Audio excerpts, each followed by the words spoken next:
Hello friends, welcome to my channel Dhamu's kitchen and blog. મિત્રો, રસોડાની સિંકમાં કચરો જવાથી સિંકની નળી બ્લોક થઈ જાય છે અને જ્યારે તે ભરાઈ જાય છે ત્યારે આપણને ઘણી બધી મુશ્કેલી પડે છે.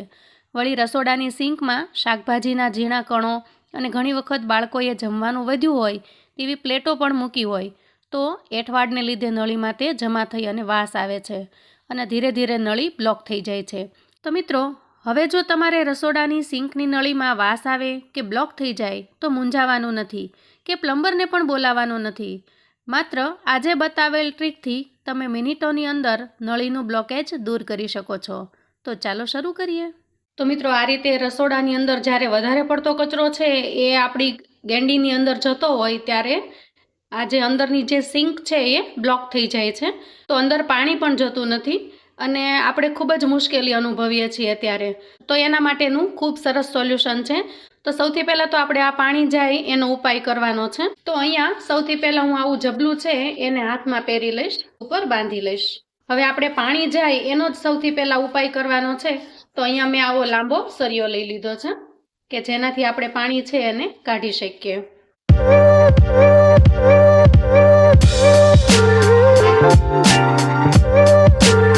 તો આ રીતે પાણી જાય, સૌથી પહેલાં પાણી આપણે આવી રીતે કરી અને કાઢી નાખવાનું છે. તો અહીંયા સરિયાની મદદથી આપણે સિંક છે એમાંથી પાણી કાઢી નાખ્યું છે.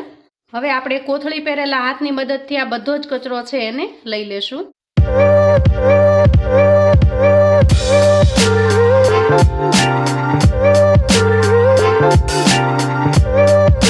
તો મિત્રો, આ રીતનો જે ઝીણો ઝીણો કચરો અંદર ગયો હોય છે એના લીધે જ આપણી સિંક છે એ ભરાઈ જાય છે. હવે બધો જ કચરો ભેગો કરી અને એક પ્લાસ્ટિકની બેગની અંદર આપણે લઈ લેશું. તો આપણી સિંક છે એ ચોખ્ખી થઈ ગઈ છે. હવે અંદરની જે નળી બ્લોકેજ છે એ બ્લોકેજને દૂર કરવા માટે આપણે 5 વસ્તુની જરૂર પડશે અને એ બધી જ ઘરની જ વસ્તુઓ છે. તો ચાલો આપણે જોઈ લઈએ.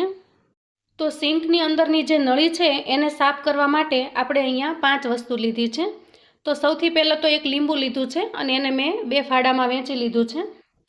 આપણે એની અંદરના જે બિયા છે એને પણ કાઢી લઈએ, કેમ કે સિંક સાફ કરવામાં બિયા જશે તો વળી પાછું બ્લોકેજ વધી જશે, એટલે આપણે બિયા છે એને કાઢી લેવાના છે. અહીંયા મેં અડધી વાટકી જેટલો વ્હાઈટ વિનેગર લીધો છે અને 2 ચમચી જેટલું અહીંયા મેં લીધું છે મીઠું. તો અહીંયા મેં લીધો છે બેકિંગ પાવડર, જે લગભગ બધાની પાસે રસોડાની અંદર અવેલેબલ હોય છે.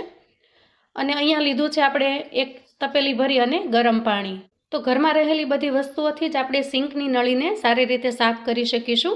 તો અહીંયા આપણે પ્લમ્બર બોલાવવાની પણ જરૂર નહીં પડે.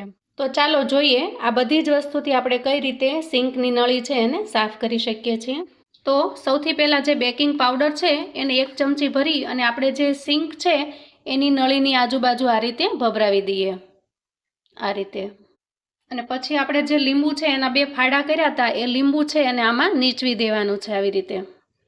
તો તમે જોશો કે એના અંદર ઝાગ થઈ જશે, પરપોટા થવા માંડે છે અંદર.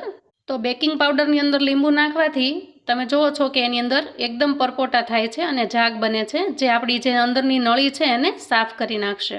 તો આ રીતે આખું લીંબુ છે એને આપણે નીચવી દેવાનું છે. હવે આપણે 10 મિનિટ સુધી આ 2 વસ્તુને આમ નામ રહેવા દેવાની છે. 10 મિનિટ જેટલો સમય થાય એટલે આપણે જે મીઠું છે એને આપણે ભભરાવી દઈશું ફરતું ફરતું બધે. તો મિત્રો, પહેલાંના સમયમાં જે ખાળકુવાનો ઉપયોગ થતો એને પણ સાફ કરવા માટે આવી રીતે મીઠાનો ઉપયોગ થતો હતો. અને હજી આપણા જે વડીલો છે એ મીઠું નાખતા હોય છે બાથરૂમમાં અને સંડાસમાં ને એમાં, કેમ કે મીઠાથી સફાઈ થઈ જતી હોય છે અંદર ખૂબ સરસ. મીઠું નાખ્યા પછી 5 મિનિટ જેટલો સમય થાય એટલે આપણે અહીંયા નાખી દઈશું વિનેગર. તો વિનેગર અહીંયા જરૂર પૂરતો તમારે નાખવાનો છે. ખાસ કરીને અંદરની સાઈડ જે નળીઓ છે ત્યાં જાય એ રીતે આપણે નાખીશું.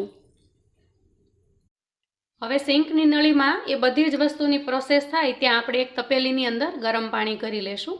થોડી મોટી તપેલી હોય એ રીતે આપણે પાણી ગરમ કરીશું અને પાણીને ખૂબ ઝાઝું ગરમ થવા દેવાનું છે. તો અહીંયા તપેલીની અંદર પાણી ગરમ થઈ ગયું છે અને ઘણું બધું સારી રીતે ગરમ થયું છે. તો અહીંયા આપણે ગેસની ફ્લેમ બંધ કરી દઈશું. હવે આપણે ગરમ પાણી છે એને આવી રીતે બરાબર એક્ઝેક્ટ વચ્ચે જ્યાં સિંકની નળી છે એમાં આપણે નાખીશું. આવી રીતે સિંકની નળીની અંદર જાય એ રીતે જ આપણે અંદર નાખી દઈશું.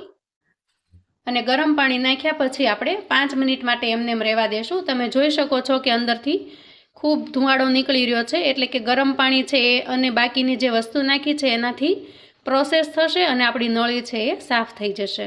તો ગરમ પાણી નાખ્યા પછી 5-7 મિનિટનો સમય થઈ ગયો છે. હવે આપણે નળ ચાલુ કરી જોઈએ. તો મિત્રો તમે જોઈ શકો છો કે પાણી છે એ ધીરે ધીરે આરામથી જઈ રહ્યું છે.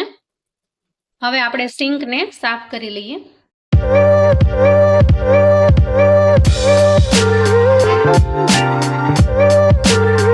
અને પાણી ચાલુ કરી જોઈએ હવે.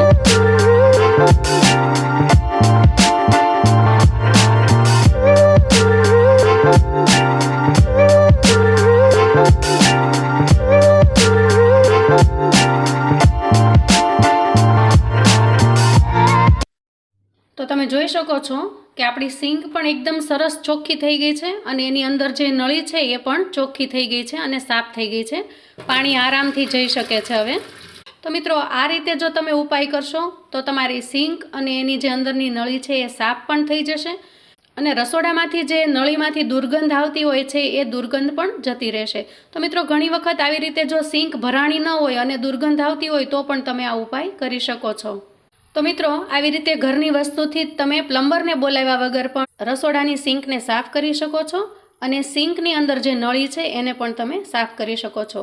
તો મિત્રો આવું અવનવું જાણવા માટે ચેનલ પર જો તમે નવા છો તો ચેનલને સબસ્ક્રાઈબ કરો, વિડીયો ગમે તો લાઈક અને શેર કરો. તમારા સગા સંબંધી મિત્રોને પણ આ વિડીયો મોકલી આપો, જેથી એ લોકો પણ રસોડાની નળીમાં બ્લોકેજ હોય તો એને ઘરની વસ્તુથી જ આરામથી કાઢી શકે. મને કોમેન્ટમાં ચોક્કસથી જણાવજો મિત્રો કે તમને આજનો વિડીયો કેવો લાગ્યો. તો ફરી મળીએ, ત્યાં સુધી આવજો મિત્રો.